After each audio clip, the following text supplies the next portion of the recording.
అదే RTV app వార్తల్ని క్షణాల్లో చదివే అవకాశం ఉంటుంది. ఒక న్యూస్ పేపర్, ఒక టెలివిజన్ ఛానల్ మీ చేతుల్లో ఎప్పుడూ ఉంటాయి.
జై శ్రీమన్నారాయణ.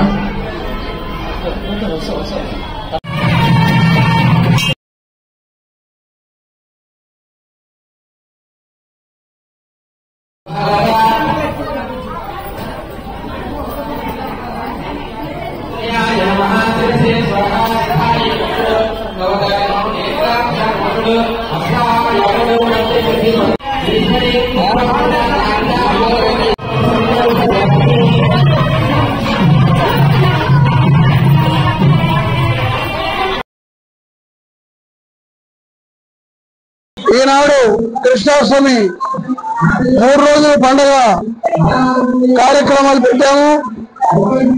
మొదటి కార్యక్రమంలో గోపూజ కార్యక్రమము నిన్న జరిగింది. గోపూజ అనంతరం వినాయకమయ్య గుడి దగ్గర నుండి ఊరేగింపుగా మట్టి కొండలు తీసుకొని వచ్చి ఇక్కడ దేవుని కాడ పెట్టడం జరిగింది. అనంతరము పూజా కార్యక్రమాలు జరిగినాయి. ఈరోజు ఉదయం 10 గంటలకు పూజా కార్యక్రమం హోమాలు జరిగినాయి. హోమాల అనంతరము కళ్యాణోత్సవం జరుగుతూ ఉంది. ఈ కళ్యాణోత్సవము అనంతరము భోజనాల కార్యక్రమాలు ఉన్నాయి. తదుపరి ఉట్టికొట్టు కార్యక్రమం ఉంది. కొట్టే కార్యక్రమం తర్వాత లడ్డు ఏలంపాటు జరుగును.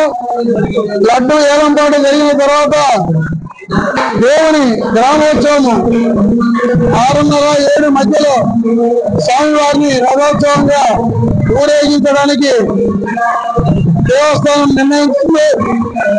కాబట్టి 50 మంది ప్రజలు భక్తులు విరివిగా ఈ కార్యక్రమంలో పాల్గొని దేవుని ఉత్సవానికి ఎక్కువ సంఖ్యలో పాల్గొని జయప్రదం చేయవలసిందిగా ఎద్దలేరు శ్రీ వేణుగోపాల స్వామి దేవస్థానం కమిటీ తరఫున భక్తులందరికీ విజ్ఞప్తి చేసుకుంటూ సెలవు తీసుకుంటున్నాం. నడిపొట్టున వాచరగేట్ సెంటర్ నందు వెలిసిన శ్రీ వేణుగోపాల స్వామి దేవస్థానం మరి పుణ్యంలో సందర్భంగా ప్రతి ఏటా ఆయన జన్మదినాన్ని పురస్కరించుకొని అత్యంత భారీ ఎత్తున మహోన్నతమైనటువంటి నిర్వహిస్తున్నాము. కాబట్టి ఎదురుగా ఉన్నటువంటి భక్తులందరూ కూడా, ఎందుకంటే సృష్టికి సర్వం మొట్టమొదటి జగద్గురు ఈయనే, మరి ఈ కృష్ణ భగవాన్ యొక్క ఆశీస్సులు పొందడం కోసం మరి పెద్ద ఎత్తునటువంటి జన్మదినాన్ని ఇక్కడ నిర్వహిస్తున్నాము.